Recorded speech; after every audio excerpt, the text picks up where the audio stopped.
Service. What's up, listeners? Thanks for tuning in to another episode of the Full Service Podcast. I am Tank Smith, your host. Hey, we're back. It's episode 16, week 16. Shout out to last week's guest, Dalma Rosa. She's the host of the Panty Selling Podcast. If you have not yet, check out her podcast. Dalma, I really do appreciate you coming on. Thank you. Her Twitter, if you have not given her a follow on Twitter, what are you doing? It is Panty_Dalma. That is Panty_DALMA. So go give her a follow on the old Twitter sphere. While you're out there, hey, give us a follow as well. Our Twitter and Instagram is Full Service Pod. Give us a follow. My personal Twitter and Instagram, Tank Funkadelic, if you're about that life. Our email address, fullservicepod@gmail.com. I'm just giving you all kinds of ways to get in touch with us. But no, if you're write us, let us know how you're feeling about the podcast. But no, it's week 16. I got another interview for you today. I am excited. It is Roverr 777. If that sounds familiar, I mentioned him in episode 5 on the it was how to book an escort, and I mentioned he had a pinned tweet on his profile. I'm not sure if it's up there anymore, but it was basically advice for kind of like first-time clients who are wanting to see someone for the first time. Any advice? And so that was helpful. It was a good tweet. There was a lot of good advice from people, but no, he is a married client. And so we kind of went back and forth. We recorded this in November, right before Thanksgiving, actually. And we talk about a lot of different things. We talk about review boards. We talk about his experience on P411. We talk about booking ladies off of Twitter. So it's super informative. I had a lot of fun doing this interview. If this is your first time ever kind of getting into the world of escorts, if you're thinking about seeing an escort, it's definitely something you want to listen to. So no, I'm definitely excited for y'all to hear it. His Twitter handle, ROVERR, 2 R's, 777. So give him a follow on the old Twitter as well. But no, this is episode 16, week 16. This is my interview with Roverr. I hope everyone enjoys it. Thanks.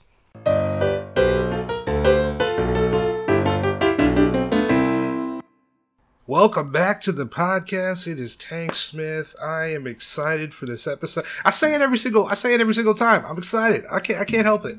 I got a fun interview today. I have Roverr here with me today. His Twitter. I mentioned him in the episode I did how to get an escort. He had the pinned tweet on his Twitter about advice for any clients. Roverr, ROVERR 777 on Twitter. We're here. We're in the studio. Here we are. Thanks for being on the podcast. No problem. Hell yeah, I appreciate Glad to be here. Definitely. What how did this whole thing? I know we've been going kind of back and forth trying to get on the podcast for a little while. Well, how did this happen? When did you first start putting stuff up on SoundCloud? About 3 months ago, maybe? Yeah, so I know I released it officially in October, Right. But I think I started putting stuff up in... I saw... like the end of August, maybe? Alexis Reynolds, okay, a friend of mine, I think posted a link okay, to her interview that you released on SoundCloud. Okay, sweet. And I listened to it, and then yeah. I think there were another couple of episodes that were up okay. at the time or something like that. And I went and I listened through them, probably when I was cutting the grass or something like Nice. that. And I was just talking to her about it, and I said, it'd be cool if, since this is a dude doing this podcast, it would be pretty cool for him to have another client on. Yeah.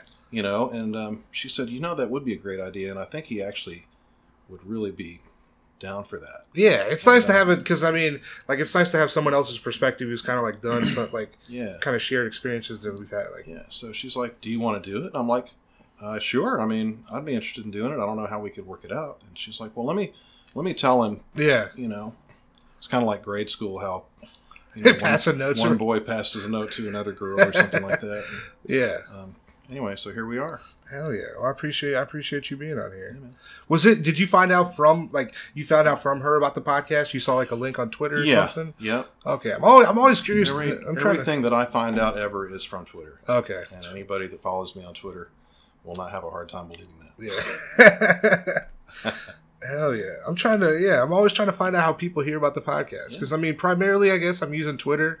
I'm using Instagram as well, but it's hard to know how people find out about it, you know? People are listening, and I'm like, hey, keep listening. But I don't know how you figured it out. But. Yeah, it's cool. Hell yeah. Why do you think you wanted to come on here and, like, share, I guess, your story or your point of view?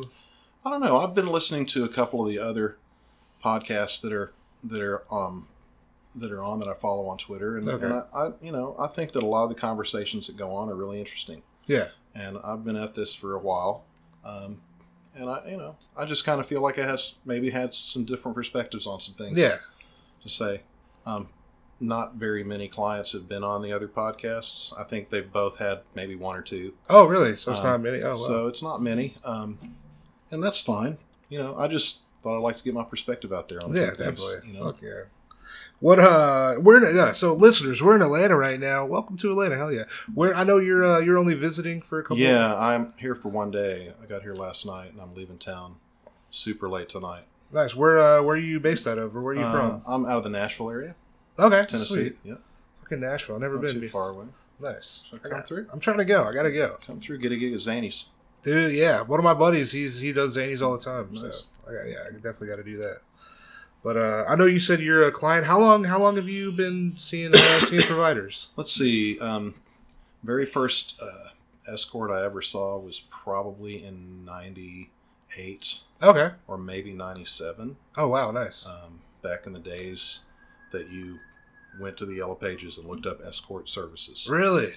I know Alexis mentioned that in her thing. Yeah. Like they used to, or maybe Stina. Okay. They had it in the Yellow Pages. I went. Never done it before. Had never even considered doing it before. I was in my early 20s. Okay. Super horny guy. Just looked it up and kind of looked for probably several weeks and kind of worked up the nerve. Made a call. Had no idea what to expect. Yeah. Is this in Nashville or where? No, this was in Atlanta. Oh, okay. And they just told me they were sending over brunette, a tall, thin brunette or whatever. Okay. I had no pictures to go by or anything like that. So, I'm living in a house that I'm renting with a couple of guys that was literally across the street from my parents' house. Oh, nice. And, the doorbell rings and I go to the doorbell and there's this woman, probably 5'10", long, straight black hair, wearing like a straight up mini dress. And, the porch light's on, and she's just standing there on my front porch, and my parents are across the street, and I'm like, "Oh, hey, come on in, quickly, come in."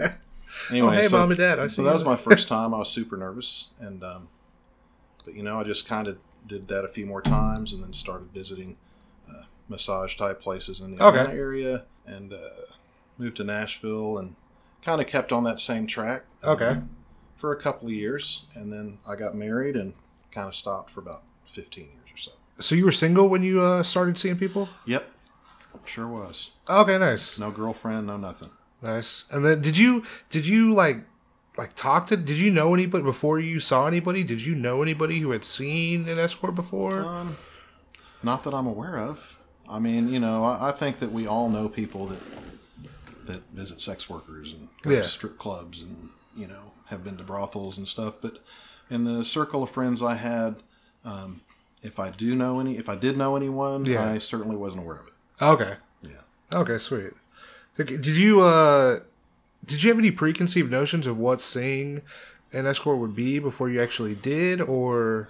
Well, I mean, everything that I had seen in my life about seeing escorts or sex workers or whatever, was pretty much from TV or movies. So, knowing that, I wouldn't say I had necessarily any preconceived notions because I always have been smart enough to know that that's usually a bunch of bullshit. Yeah.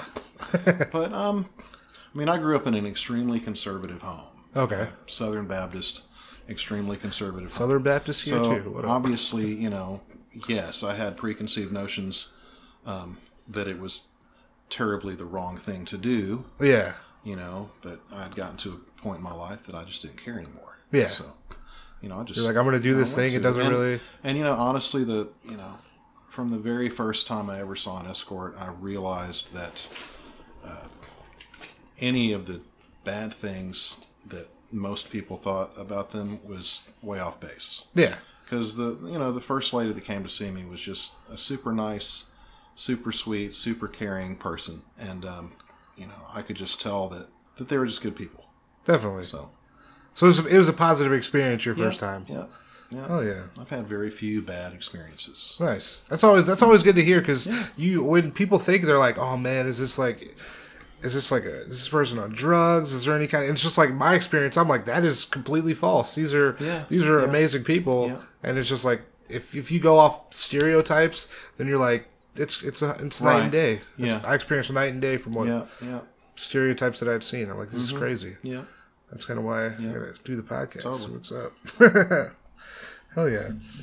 When you first started out, did you know what you were looking for? Or was it like, I just want to, like a sex thing? Or like, did you know what? I mean, at the, very first out, dude in his early 20s, pretty much just wants to, get it on. Yeah. And so, I pretty much knew that was what it was about. Okay. And not much else. Okay. And I honestly, the first 3 or 4 years of me singing escorts, that's all it was. Yeah. I had no... It wasn't even that I didn't have any interest in getting to know these people. It just, back in those days, it wasn't really about that. Okay. GFE, as we call it now, didn't really exist. Okay. Per se. Oh, wow. Right near the end of, of my first 3 or 4 years of singing escorts, I saw a couple of ladies in Nashville that I would put in the category of GFE. Okay. But even then, it was like still 1 hour visits that were really over in like 40 minutes or whatever. Okay. Once the deed was done, then it's like, I gotta go. They were super sweet and nice, but once it was over, they were out the door. Yeah. And, so it wasn't up until I got back into it back in basically 5 years ago. Okay. Like right now, 5 years ago. Okay, sweet. Right before Thanksgiving. Oh, nice. I saw my first escort again. Okay. And it was a completely different type of completely different experience from completely different starting before. Everything was different. When you started the 5 years, I guess 5 years ago, what websites were you looking on, or how did you find someone that time? Okay, so I believe I did not do what you did. I did not Google necessarily escorts in Nashville or whatever, and I maybe I did, but that isn't necessarily how I found them per se. Okay. Somehow I probably ended up on Backpage. Okay.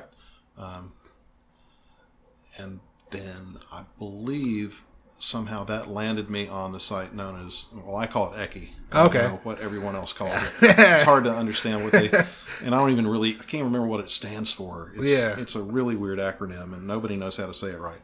But the first lady I saw back in 2014, I responded to her ad or post on Eki. On Eki. So I was on that site, and I was also that site and the USA Sex Guide. Okay, yeah, were the big ones in Nashville. That makes sense. And then of course there was TER. Were you ever on TER? I was for a few months. Okay. I guess. As far as I never participated in the boards there. Okay. I participated in the boards a little bit on Eki and a little bit on USA. Not a whole lot. But yeah, I did the whole join the site, booked ladies from the ads on there. Okay. Wrote a few reviews of them. Yeah. All the stuff that first time, new guys do. New guys, they have no fucking idea. They just drag you in. And, I fell into the same traps that I warn guys of not falling into now, or that I speak so badly of now. What do you think those traps were? Like, just that it was okay to write all kinds of explicit things about what you'd done in your dates and everything.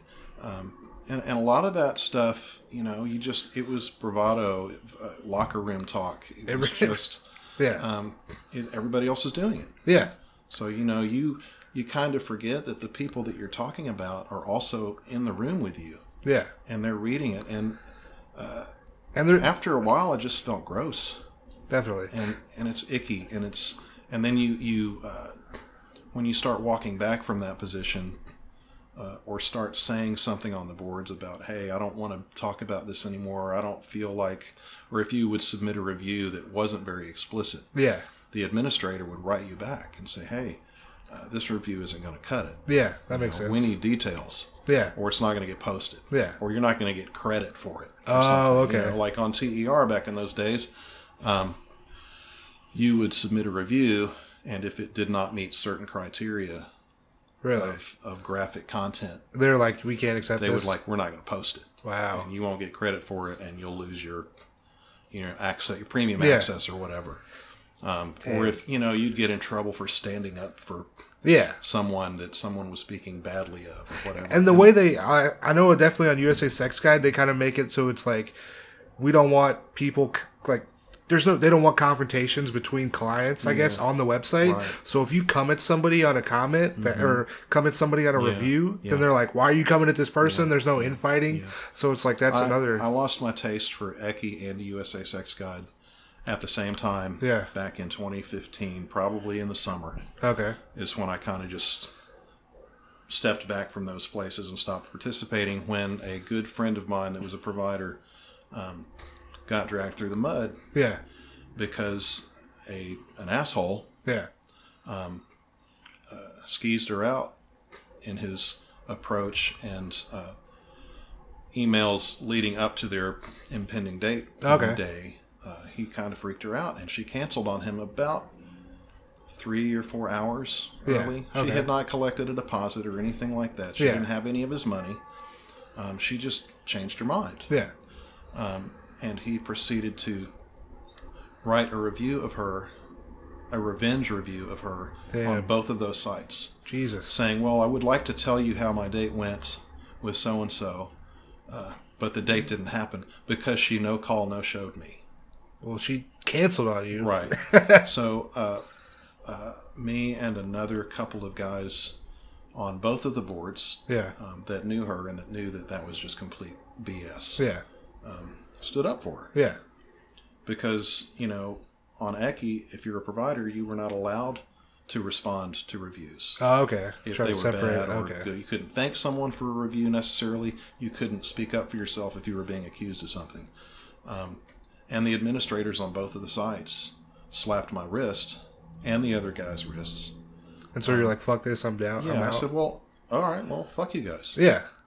And then that was it. I'd been on Twitter already for 3 or 4 months. Okay. At the time, a lady that I still see today, to this day, had a Twitter account. Okay. And I followed to her Twitter account, and I started seeing all this stuff on Twitter that that I've become a part of. Yeah. I'm like, man, this is really cool. I like this way better. Yeah. This is way cooler than those review boards. So that's kind of, after the fall of 2015, I was pretty much, Twitter's the way for me and finding people. Yeah. And it's just like, there's a lot of, on these review boards, there's a lot of fake stuff. There is. Happening. There is. Totally. But like, I know, I saw a review on somebody I saw, and then I reached out to them. I was like, hey, have you seen this? Have you seen this review? Because this is like absolute bullshit. Yeah. I'm like, this is ridiculous. And there's no one there to say, hey, this is a lie. This person is lying on the board. And if you come at them, then it's like, oh well, yeah, it's ridiculous. Well, I was told by an administrator on USA that the best way for her to combat a bad review is with other good ones. I'm like, that's the stupidest thing I've ever heard. Yeah. So you're just going to allow lies to stay. Yeah. And now she's got to go up and drum up some other good business to counteract this dude that's just making shit up. Yeah. And that was when I was done. Yeah. So, there's countless stories like that. Yeah. Dudes writing revenge reviews to get back at ladies or whatever. Yeah. Or, I've definitely, I regret, I know, there's one time, the thing is too, is like, you can't, once you write a review, that shit's up forever. It is. That shit's that's not coming down. It's just like any tweet that you write belongs to Twitter. Yeah. So any review you write, I'm no longer a member of either of those boards. Yeah. I wrote reviews for them. I wrote for those websites. Yeah. And they own that shit. Yeah. And you could probably go on both of them and find stuff that I've written. Yeah. That I'm embarrassed to say that I wrote. Yeah. But it's there. And I feel like also too, if you didn't know anybody, getting into this, you had no one to kind of like guide you along this whole journey. Mm-hmm. I feel like the majority of clients, they might not admit it, but I'd say the majority of people have been on review sites and have been on forums. Yeah. And like it's like, no, we never done that, but there's no fucking way. Yeah. If you Google whatever city escorts you're in, the sixth result is going to be a forum. It's going to be a review site. Yep. And if you do your research like you should, seeing somebody, you're going to click on the website. Yeah. And so it's hard to get around. There are certain types of reviews, certain types of information you can glean from reviews that may be more reliable than other info. Yeah. It just really depends on where the reviewer is coming from. If they felt like they had a bad experience, then, they feel like, that chick made off with my money and, I didn't even have a good time or whatever, you know. Then they're just gonna make stuff up. It's unreliable. It's different than Yelp reviews of restaurants. Definitely. It's a completely different thing. I see review board guys come on Twitter all the time and say, well, it's no different than if I go to, restaurant this or restaurant that, and I have a bad experience, I write a bad Yelp review. And I'm like, no, you can't Yelp review a personalized experience with someone. Yeah. Because it also has to do with you, dog. If you're a fucking asshole and you had a bad review or bad experience, so that's on you, dude. You're having a bad day, or you're drunk or stoned out of your mind. Yeah. But that's not going to be in the review. No, that's not. Oh, no. There's always only one side. That's the other thing, is there's only one side to it. Yeah.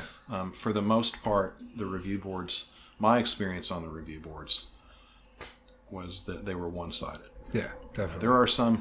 There would be some providers on Eki and on USA and on TER that would participate in the forums, and it would kind of balance out a little bit, but it was always very heavily weighted towards the client side of things. If you want to use the word client with those places, a little bit different vibe. Yeah. Then, if you're out there and you're listening to the podcast and you like to write terrible reviews, fuck you. Yeah. That's for you right there. Fuck all y'all. Oh yeah. When you started, right? What was so when you started, you contacted an agency. This is at the very beginning. Was there any kind of screening? Was there any? Do you remember it all? Okay, so the first lady, obviously back in the Yellow Pages days, there was nothing. Okay. You would call and you would talk to basically like a dispatcher. Okay. And they would talk to you for a couple of minutes and kind of like a phone call screening. Okay. But they wouldn't ask you really anything personal. They were just talking to you on the phone, just getting a vibe. Yeah. Kind of a thing. And I don't know really anything about what those agencies were like to work for. Yeah. How they... I really never even quite understood how they existed. Yeah. In the legal climate. I'm like, how are these companies there? Yeah. And they're advertising. And they're advertising in back when I was then, I thought the government put the Yellow Pages out. And I'm like... Like, you have to submit your info to the Yellow Pages. You're advertising this in one of the largest publications in the world, and they're just okay with it. Yeah. But anyway, so no, there was no screening back then. There was no screening, period, back then, as far as I could tell. Yeah. I did not really screen with a provider until probably 2015. Okay. As far as like offering up information. Okay. It was all just, I'd call someone on the phone. And then they would talk. Yeah. And we would talk for a couple minutes and they'd get a vibe or whatever. And if I seemed really nervous or skittish, they would probably say no or whatever. Yeah. But early 2015, I'm sure it was probably the first time. Okay. I said, my name is so-and-so, I work here.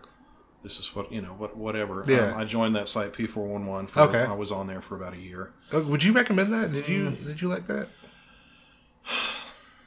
P411 is problematic for me. Okay.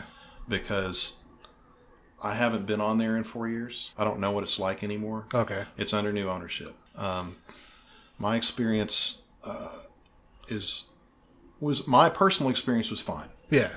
I just saw the previous owner of P411 again, who was a female, yeah, and a former provider, from what I understand.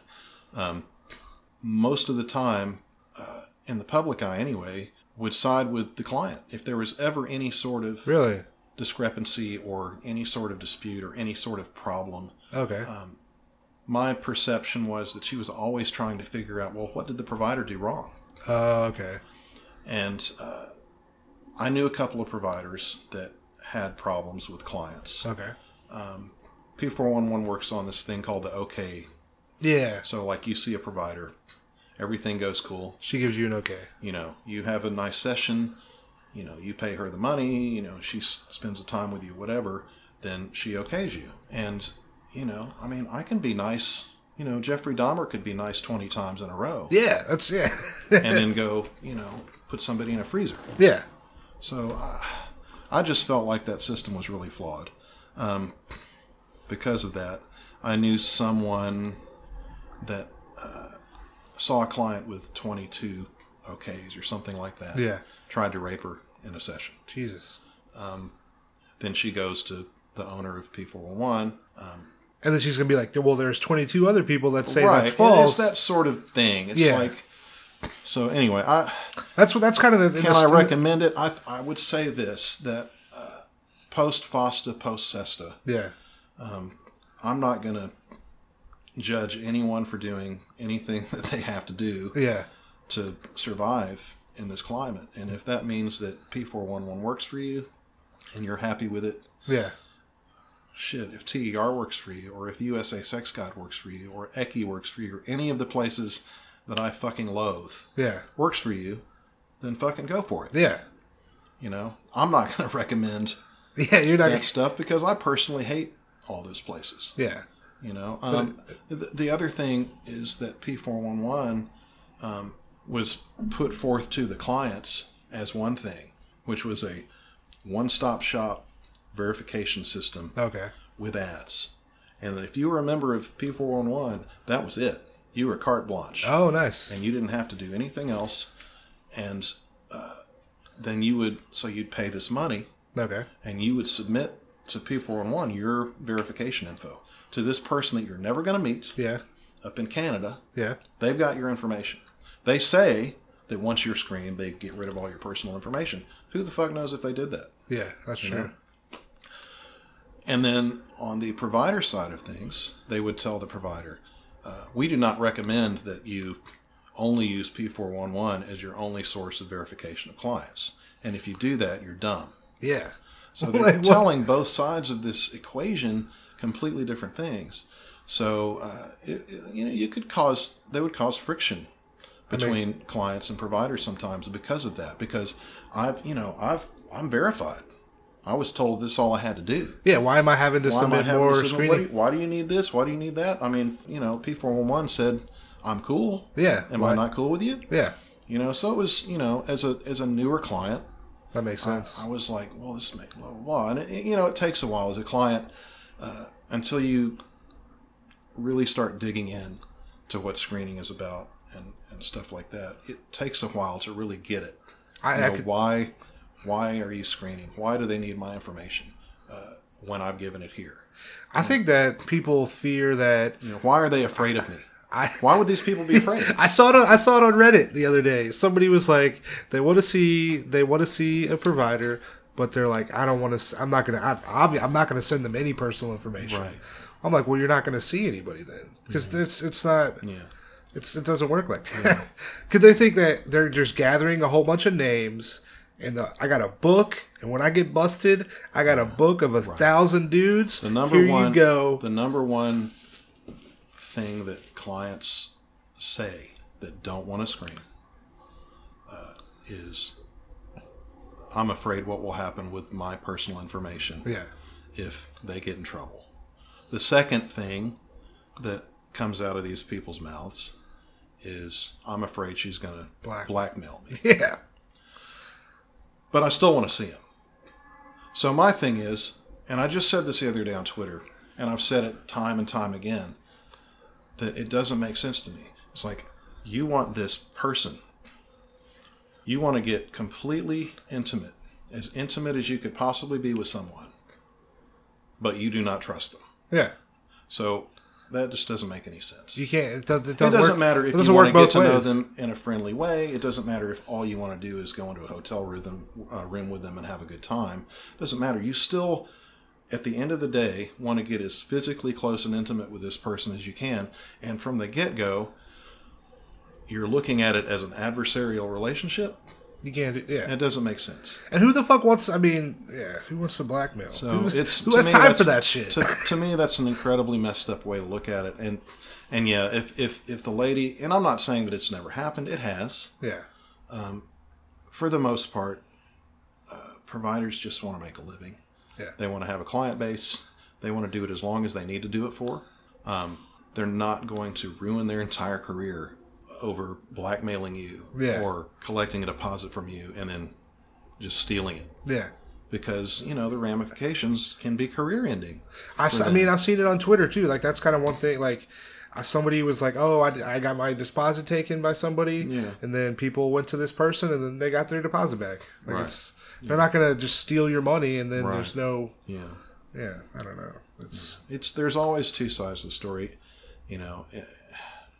And I say this too, is like, anytime I see a conflict between two people on Twitter, it's like this person has their truth, and this person has their truth, and guess where the real truth is? It's right here, in the middle, and this person's truth stops about here, and this person stops here, and the real truth never finds. There are only two people that really know what happened. Yeah, and very rarely are both of those people going to just actually say the real truth, because then it doesn't make them look as good as their story makes them look. So, it's just, drama like that is so few and far between compared to all the other shit that providers really have to deal with.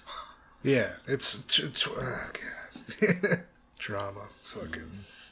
So you're married. How long have you been married? I've been married since 2001. Oh, nice, sweet. I just had my 18th anniversary. Oh yeah, about 3 weeks ago. Nice. When you when you got back into it, right? Mm-hmm. How did you feel? Did being married play a factor into you seeing anybody, or were you just like? Yeah, nice? I mean the physical relationship part of the marriage had been stale for a long time. Okay. And it wasn't like a light switch moment for me or anything. I just kind of one day I was like, I remember those days back when I used to do this, and I might give it a shot again. Yeah. And see what happens. Were you worried at all? Were you nervous about getting back into it? Oh yeah, absolutely. Yeah. When you still am with the with this like I know like with me about screening too. This kind of related to screening, right? Mm-hmm. Where you send someone your personal information. Like I'm single. I really don't have much to lose, but I can understand being married or having a family, being more cautious with disseminating information. I guess, but I in my bio. Yeah. It states that I'm a low-volume client. Yeah. I don't see a lot of people. Okay. I probably have not screened with more than 4 or 5 people in the last 2 years. Oh, sweet. Nice. I mean, I don't see a lot of different providers. Okay. The ones that I do see, as I said, I love using Twitter as a tool. Yeah. To find providers to see. And I usually have a pretty good gauge on what they're like as a person, based on, you can tell a lot about someone from their Twitter account if you follow them for just a few weeks. Yeah, definitely. A couple of months or whatever. You get their personality. You know what they like, what they don't like. You can tell what kind of person they are. Yeah. There was a client that used to be really active on Twitter that I used to talk to all the time, and and he made a statement once, basically, that you can't fake Twitter. Yeah. And it's true. It's like I have not met a single provider from Twitter, basically, that wasn't exactly what I thought they were going to be like once we finally met. Oh, nice. And I'm not. I remember, for example, like last year when Sesta and Fosta happened, and a lot of providers were saying, we don't know what's going to happen to us. We don't know if our websites are going to get taken down. We don't know if Twitter's going to go away for us, whatever. We really, if you want to see us, get all our information now, and it would be really good for all of you guys to pre-screen with us as much as possible. Okay. And I mean, I think on the surface, to me, that seems like a great idea. And even still, some guys will go ahead and pre-screen with ladies that they may want to see, because once you've screened with them, it's just easier to set up on a not a last minute thing, but it's like the process is done. It's kind of like getting pre-approved for a mortgage. Okay, yeah, definitely. It's that part's done. Now you just have to go, or getting pre-qualified or whatever. Now you just have to go through the final last few steps. Yeah, because if it's like that day, you're like, okay, I might be able to see them. I've been personally hesitant to give my personal info out to anyone that I don't absolutely positively want to see and have a date in mind. Okay. So I don't just pass it around because I'm thinking about maybe I'm going to see you in a month. Yeah. So here's my screening info. Let's get it out of the way. Because, these ladies know how to screen. They can get it done, pretty quickly. Yeah. And that way I kind of keep a tight control of who has my info. Yeah. A lot of ladies use, I don't know if I would say a lot, but there are a segment of the provider population that use assistants to do their screening for them.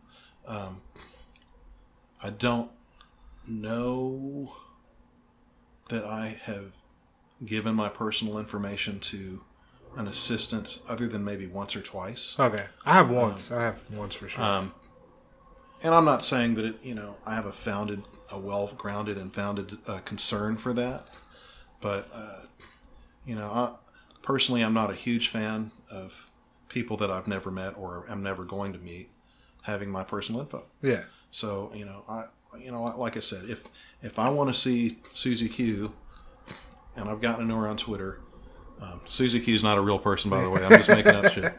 But She's fine though. If I want to see her, she probably is.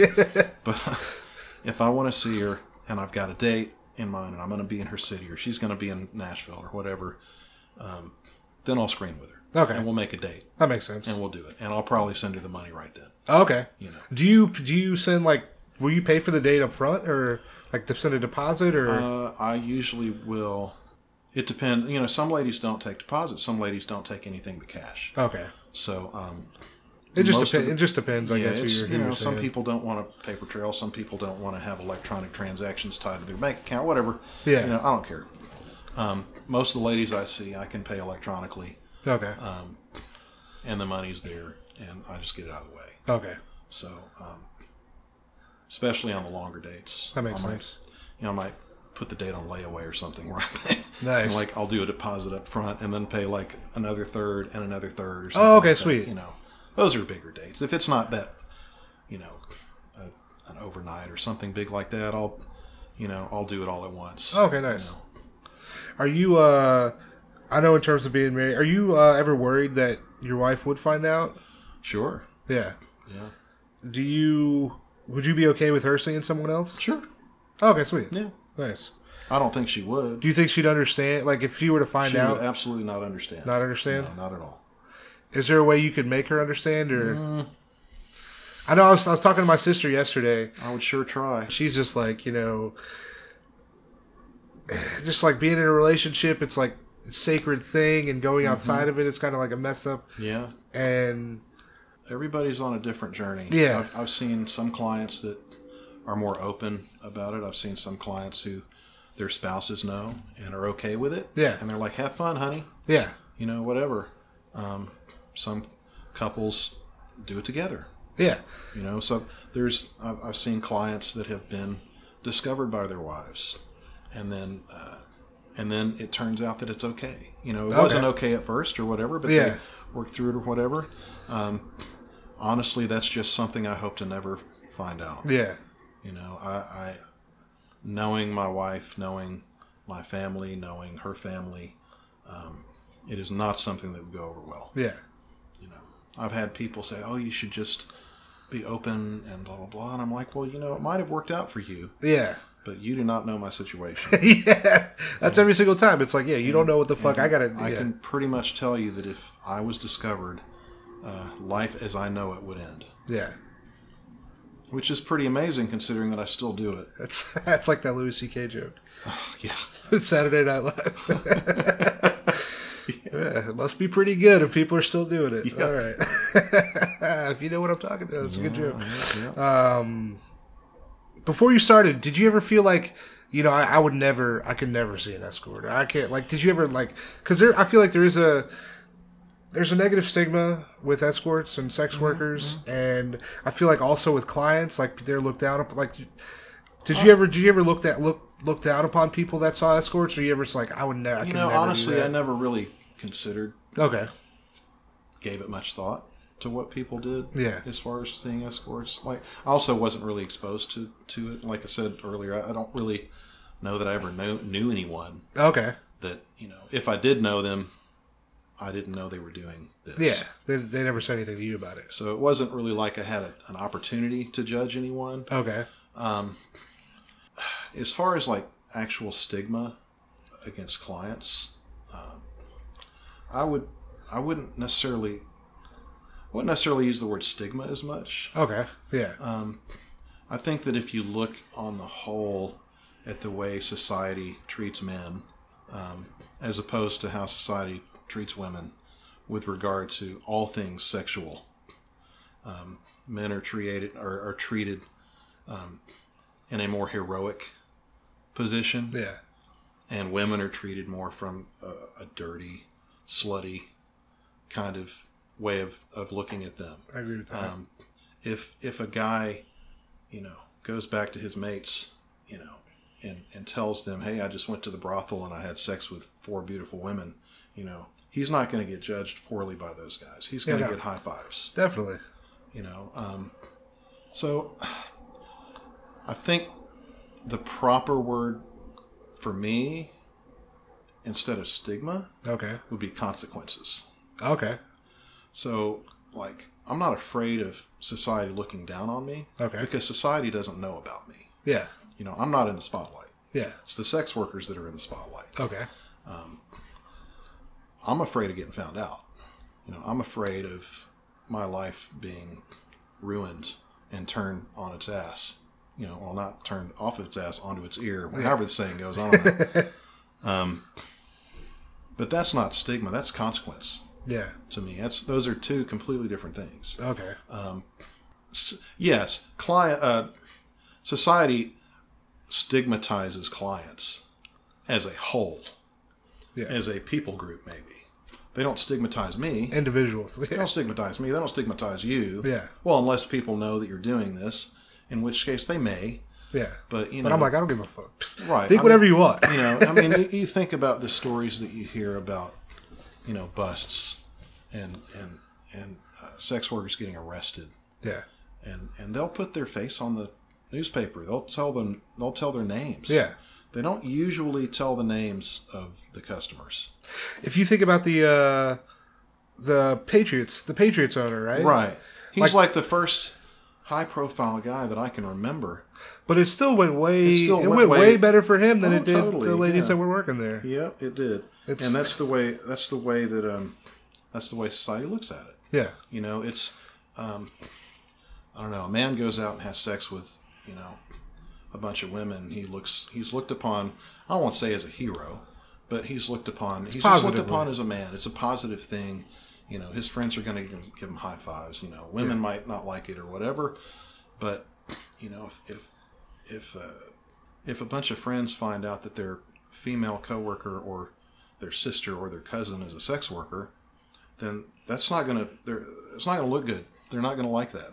They are going to stigmatize her and going to try and talk her out of it. Yeah.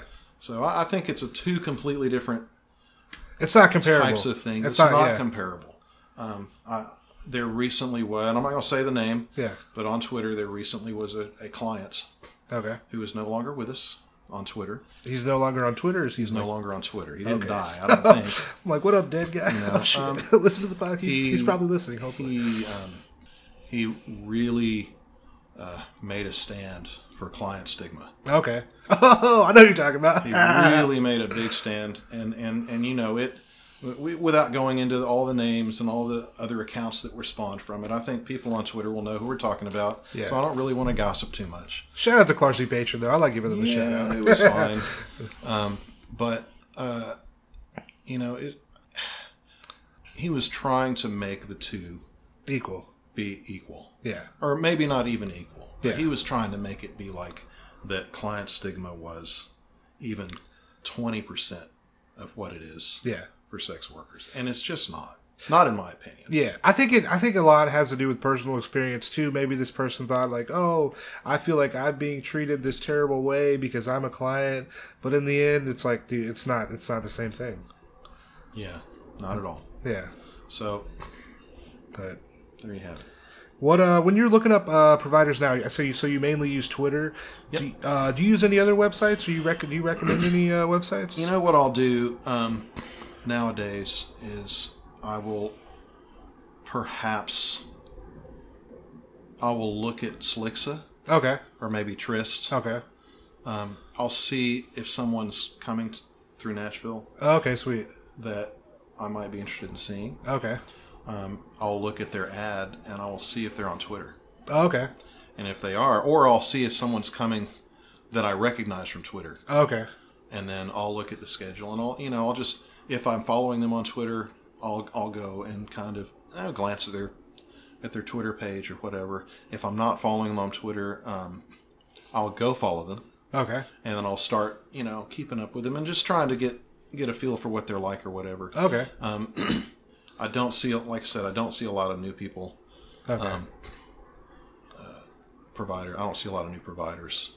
But yeah, I use it more as a pulse. Lately, I've been really interested just looking at it in Nashville just to see, because Nashville has kind of been a little bit of a roller coaster ride as far as providers, in my experience anyway. Yeah.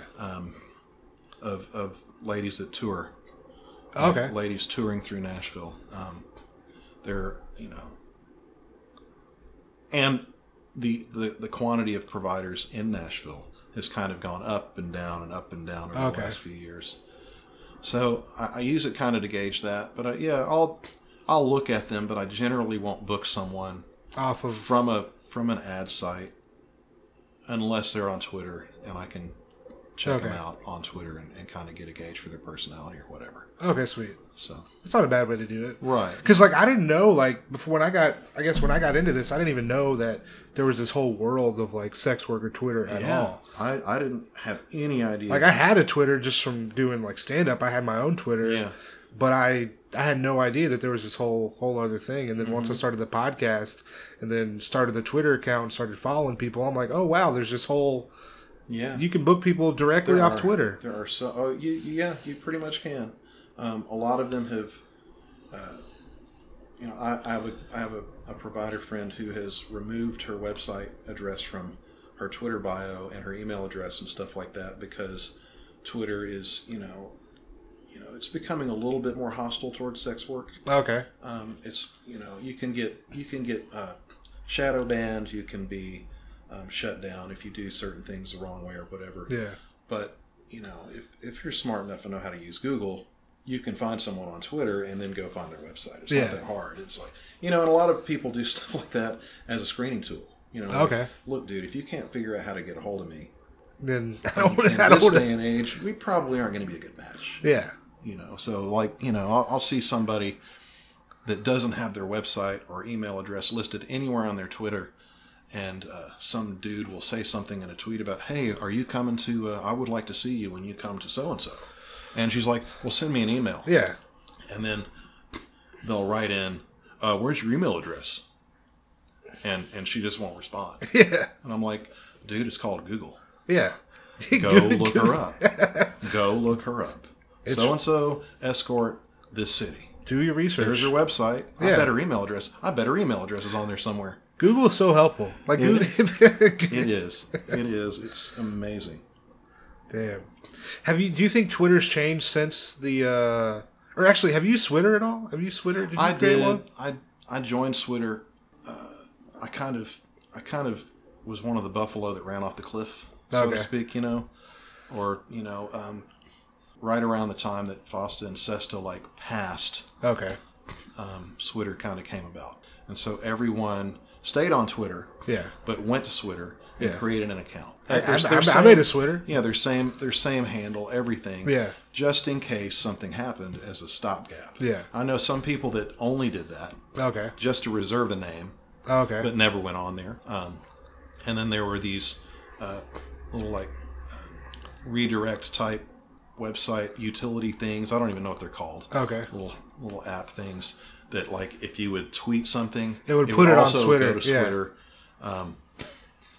But I wasn't on there for very long. Okay. It seemed to me like a lot of the review board type guys were migrating there from because TER and Eki and USA shut down for a while. Yeah. So they didn't have anywhere else to go. Okay. So they found out about that and they went over there, and it just seemed to be, to me, at least in the initial stages, it was a little bit too much like the Wild Wild West. Whereas the sex work community on Twitter, in general, was doing a pretty good job of self-policing. Okay. And if a number of people saw someone acting the fool, they would go and bitch slap them. That makes sense. And it was always, you kind of maintained a little bit of decorum, civility kind of thing. Yeah. That way, whereas on Twitter, free for all, mostly. It was a little bit more of a free for all. I don't know what it's like now because I kind of just shut it down. It's pretty much dead now. It's dead. I kind of shut down my account, and I still see ladies posting that they have Twitter profiles. But again, I think in this day and age, you kind of have to do. You got to do whatever you got to do for fucking visibility. Whatever you got to do. Yeah. Well, yeah, it's not many people. Not as Twitter's way more active than Twitter is. Yeah, yeah, and I mean, kudos to them for trying it. Yeah, and I mean, I think it was well intended, and so I don't know, whatever. Yeah, I don't really necessarily have anything against it, but it just wasn't for me. That makes sense. I didn't need another outlet. Yeah, yeah. Twitter's a lot. You can't have. Yeah. It is. I mean, I get accused of being way too much on Twitter as it is.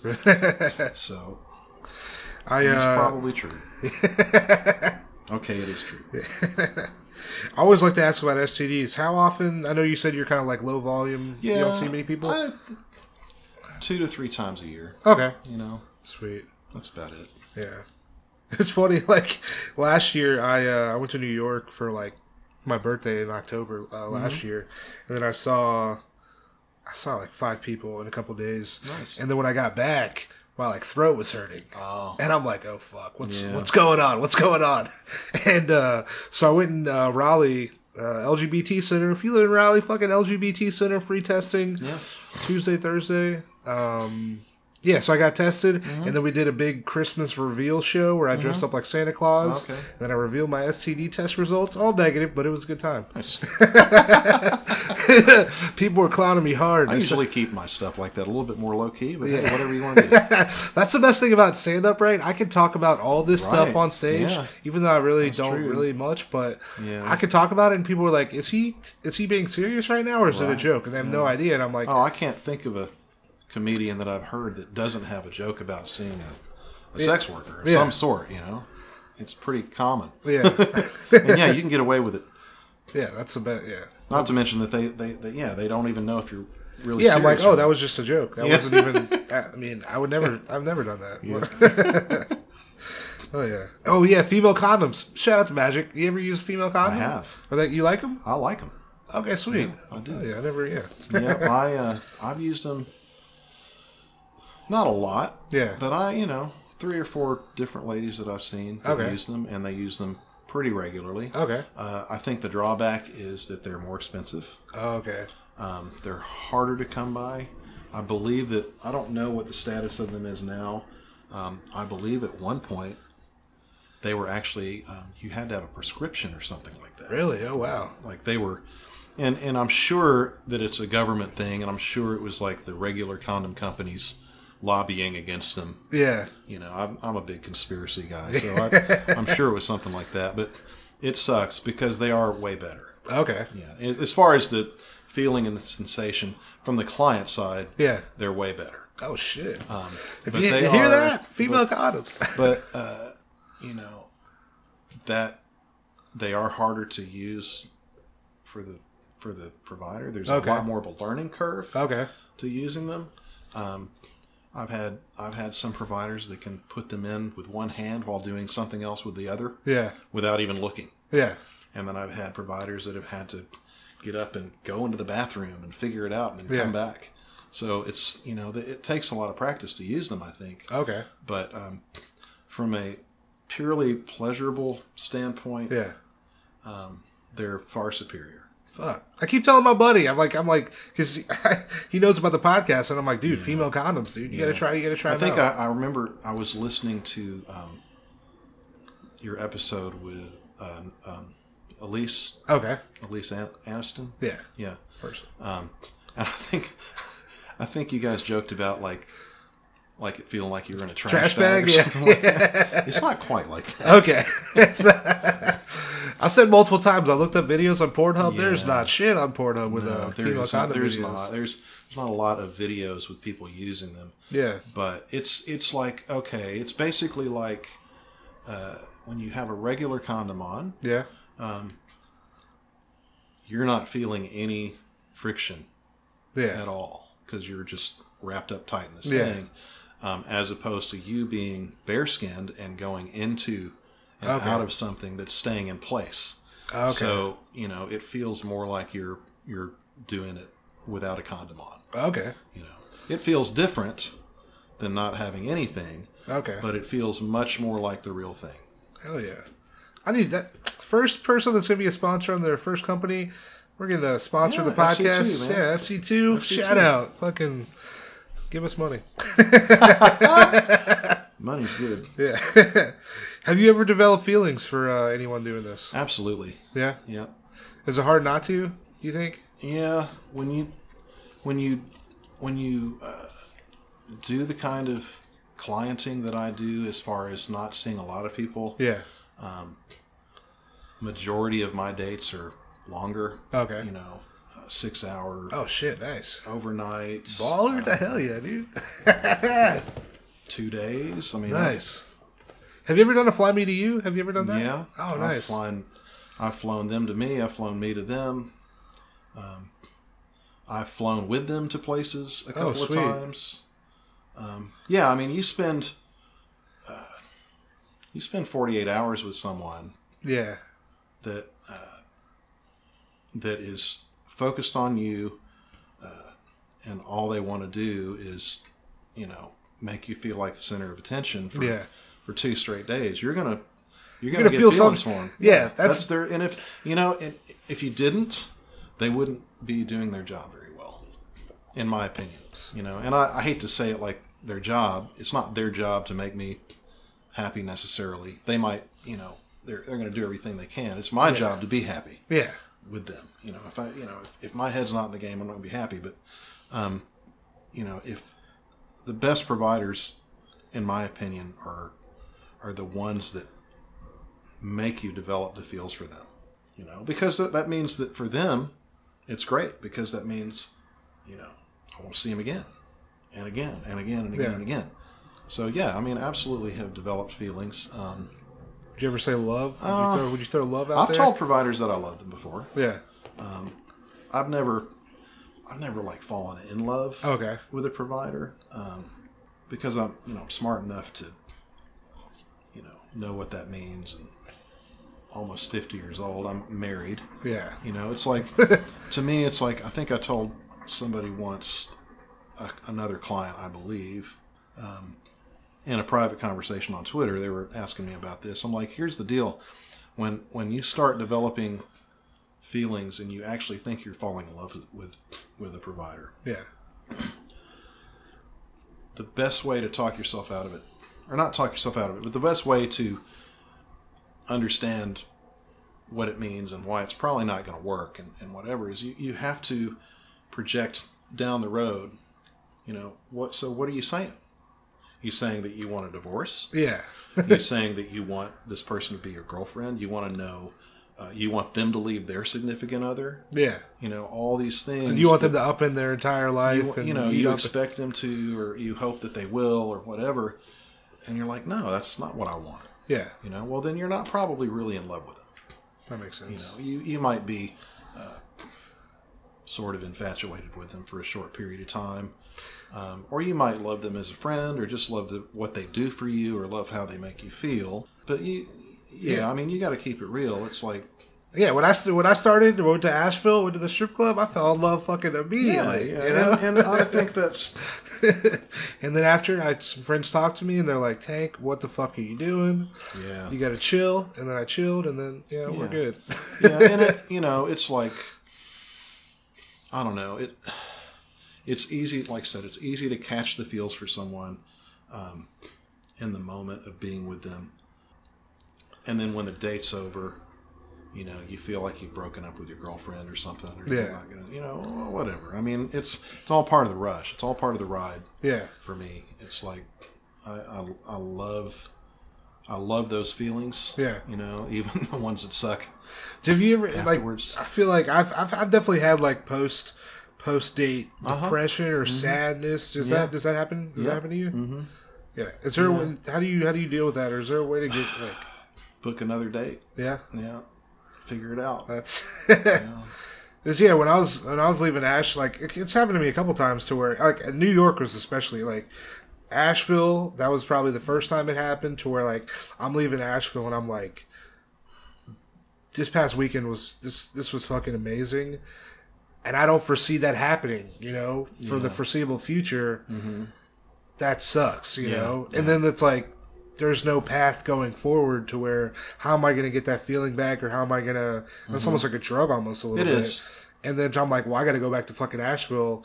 And then like when I went to, and then stand up was really the only thing. Like getting on stage and like trying to do jokes and like that's the only thing that kind of helped, you know. Yeah.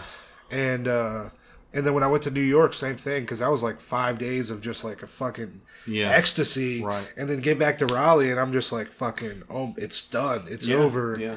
And that was just like I was fucking just like sad as fuck. Yeah. I've had dates. I had a date last year that was 2.5 days. Yeah. You know, over 48 hours. Yeah. Right in the middle of a tour run. You know, I did a bunch of shows, had a couple of days off, and we were together for 2.5 days. Yeah. And, you know, and it was amazing. Yeah. And then it was over. And I was thrust right back into life. Yeah. You're like, nah. And man, it's like, well, this sucks.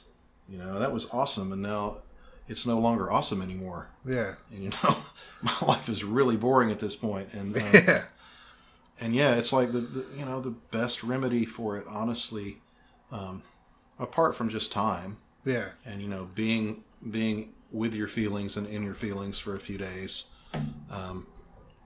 But the best remedy for it is staying in contact with them.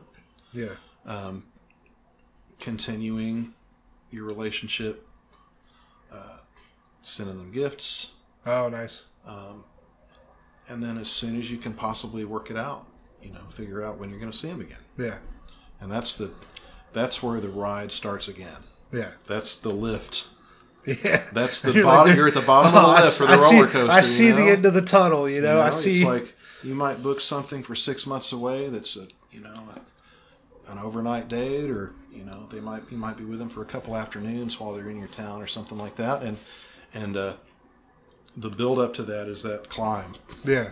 Of the roller coaster, and you get more and more excited, and when you open the door and there they are, you're going over the hill, and it's like game on for the next, you know, however long, hopefully longer than a roller coaster. Yeah.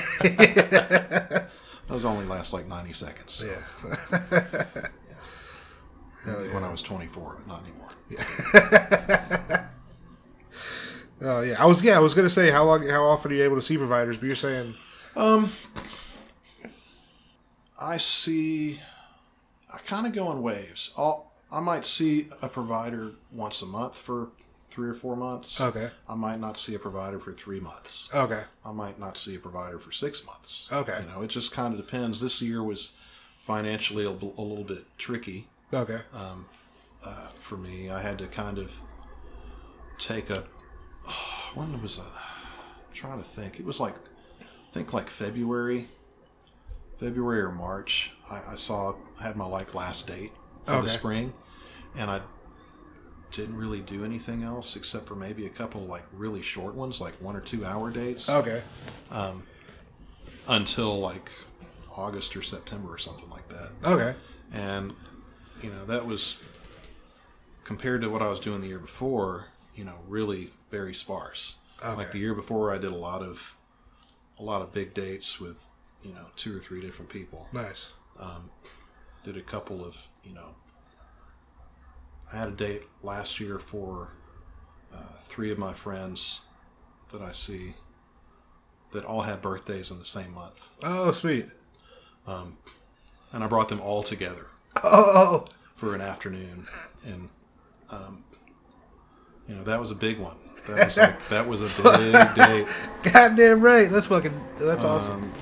Well, I mean, it was the date itself was great, but I just mean from a financial perspective, that was a big commitment. And, I did stuff like that last year, and I haven't been able to do anything anywhere close to that. Are you able to kind of?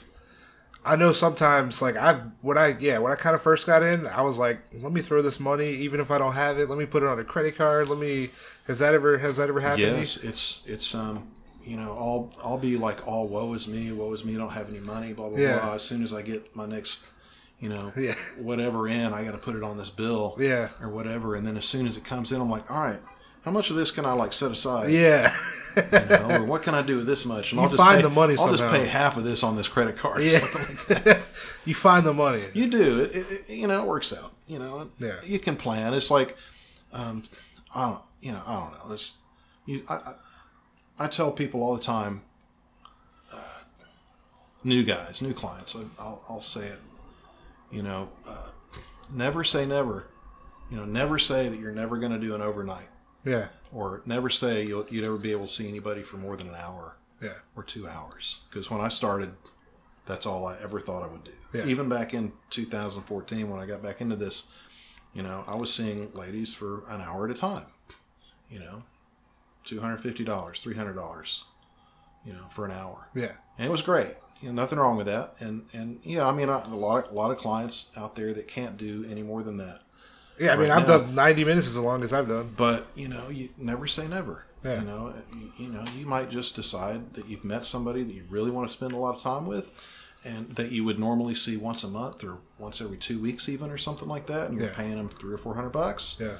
Something like that. And then you start figuring out that, you want to spend more time with them, and you start working it out in your head. I'm like, well, if I don't see them for 2 months, I can probably see them for 6 hours. Yeah.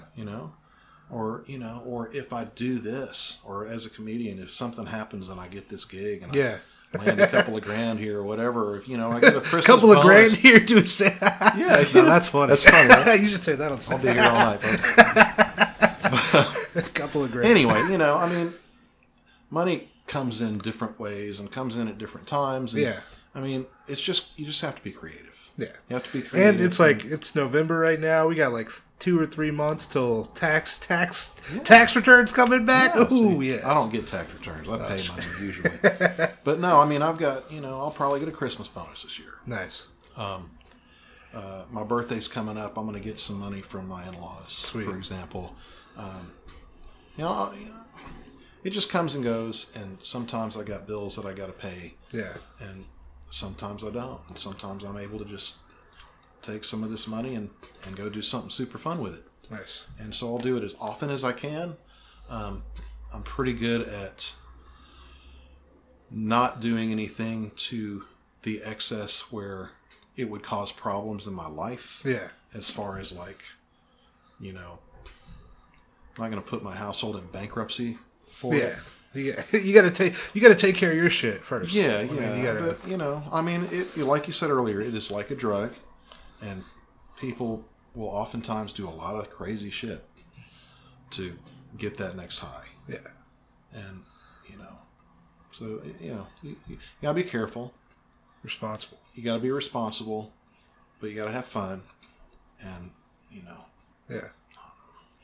Don't, just never say never to what you will and won't do. And that doesn't just go for how long you're willing to book someone for. That goes for, I would never fly someone to see me. I would never fly to see someone else. I'd never get a finger in the butt. I'd never get a finger in the butt. I mean, I've done a lot of things in the last 5 years that I thought I would never do. Yeah. A lot of things. So it's, Oh, yeah. It's an exciting, brave new world. It is. Do you, can you think of any time a provider's done anything nice for you? Sure. I mean, most of the providers that I see will do something, they'll give me something for my birthday. Or send me something for Christmas. Or, that's really nice. Or whatever, or I might show up to a booking and they've gone somewhere and bought me a gift. Oh, fuck. Yeah. Nice. Give me a bottle of beer that we talked about or, stuff like that. Yeah. Oh, hell yeah. Yeah. Yeah, when I was in New York last year, I went and saw a lady on Sunday morning. It was maybe 11 o'clock. Mm-hmm. I guess I saw her. And I'm in a do you play fantasy football at all? Okay. No. So I'm in a fantasy football league to where if you lose that week, you have to chug a beer on camera and send it to the league chat board, I guess. Mm-hmm. And if you don't chug the beer before the 1 o'clock game, then you lose your top player for that week. Right? Okay, yeah. So basically, I'm at this lady's apartment, and then I realize I'm like, oh fuck, I gotta drink, I gotta get some beer before this 1 o'clock game, or I'm gonna lose my top player. Then she calls the beer delivery service, has beer delivered to her apartment, so I can do the chug before the 1 o'clock. I'm like, that was great. It was super nice. Can you think? Have you friendships? Have you developed friendships? Absolutely. Yeah. Do you feel like if you were saying tomorrow you're like, hey, I'm out. I don't think I can see anyone ever again. Do you feel like that? Do you feel like you'd still be friends, or you feel like it'd be done? I think I would. Not with everyone. Yeah. I think that there are a couple of people that I would definitely be able to stay in touch with. Okay. On a civilian level. Okay. I know where a couple of ladies, I know their names. Yeah. I've been to their residences, their actual residences. Yeah. I know where they live, not in a creepy way, but I mean, yeah. But I mean, same here. It's not fucking it's like sure. I mean, but not every single one. I had a lady that I saw for a few years that we were good friends. Yeah. I never would call each other and chat on the phone for hours or anything like that. But we'd email, and we had a lot of stuff we'd talk about sometimes, and in between dates and everything. And she retired. Okay. And haven't heard from her since. Yeah. And that's cool. Yeah. And I've got some ladies that that have told me deeply personal things and asked me advice about deeply personal matters. Oh, yeah. And we've advised each other and all that. It's it's a different dynamic than just having a personal friend, because there's still a professional element to it. Yeah.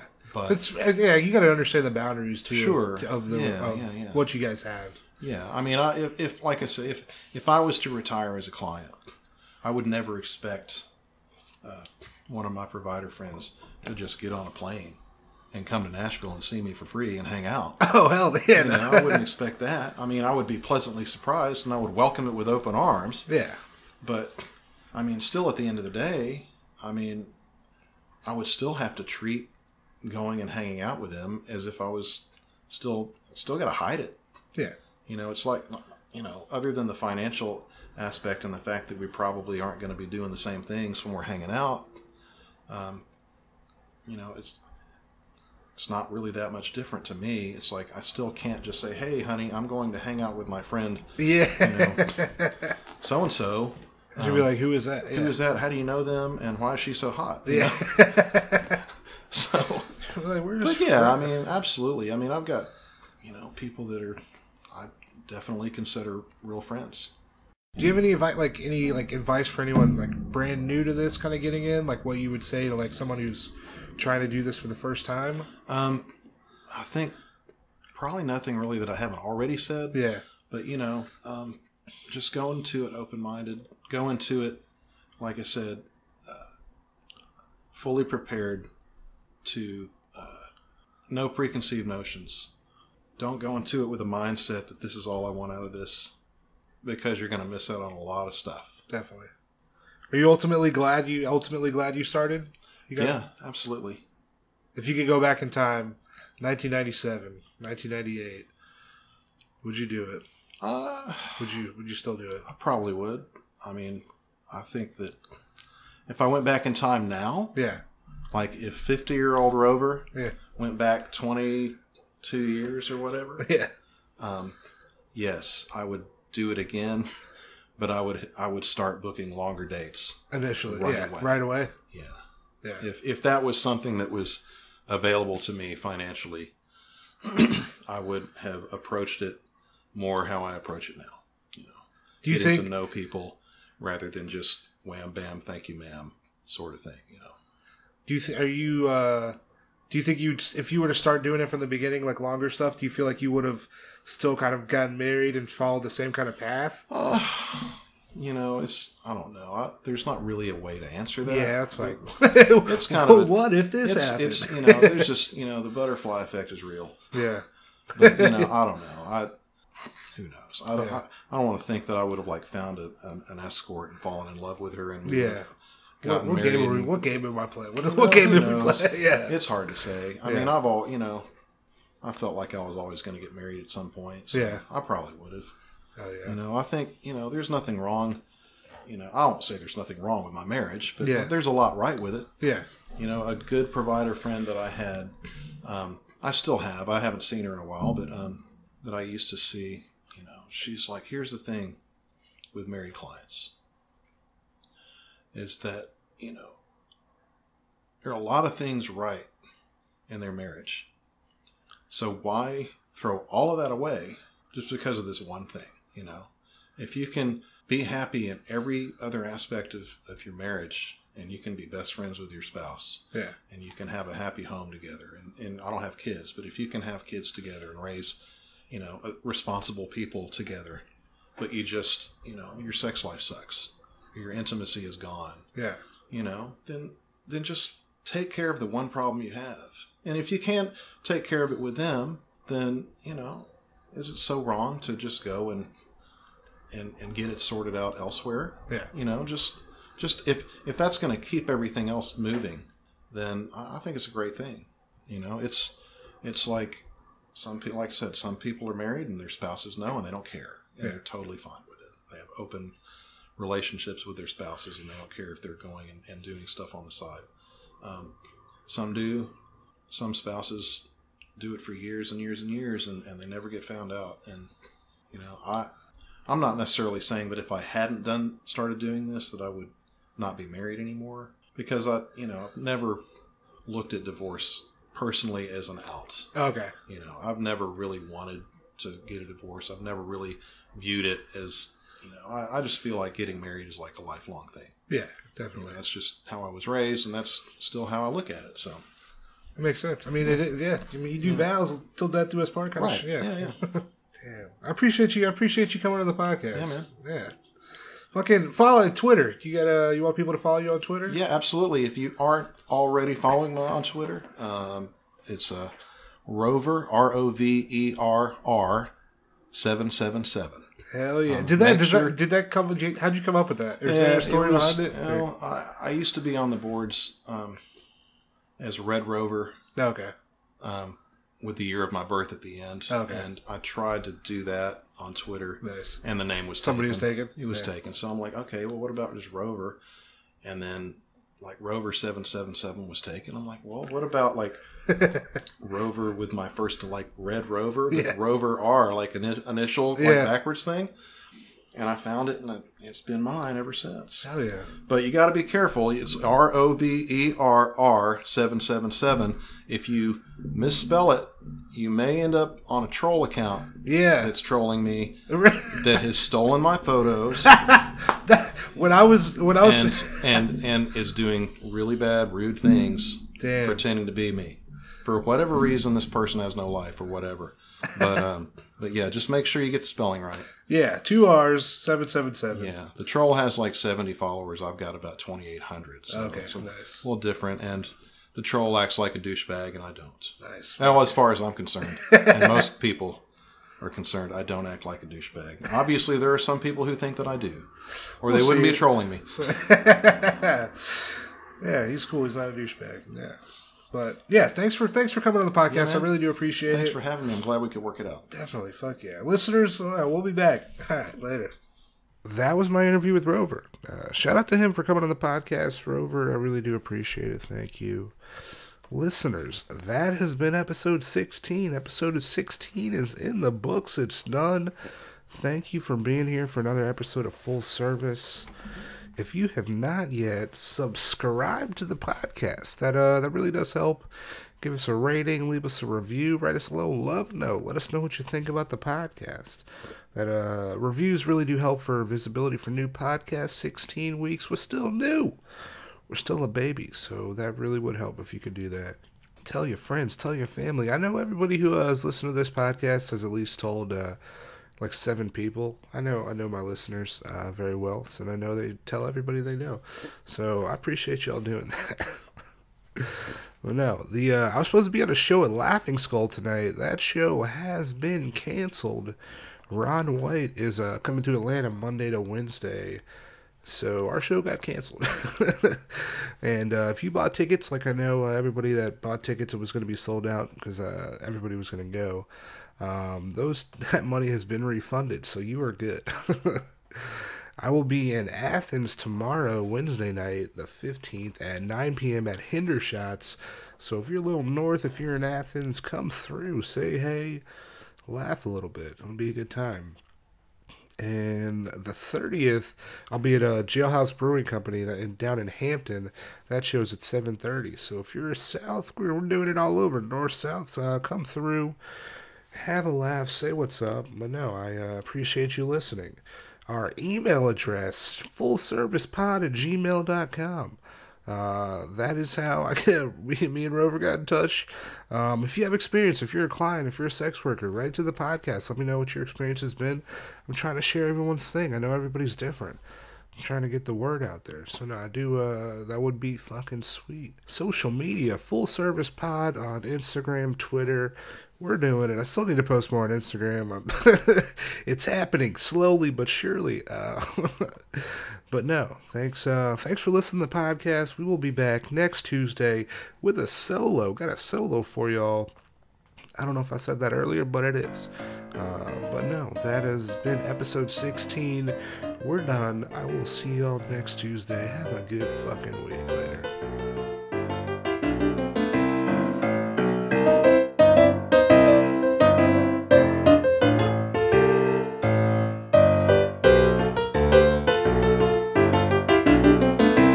Full service.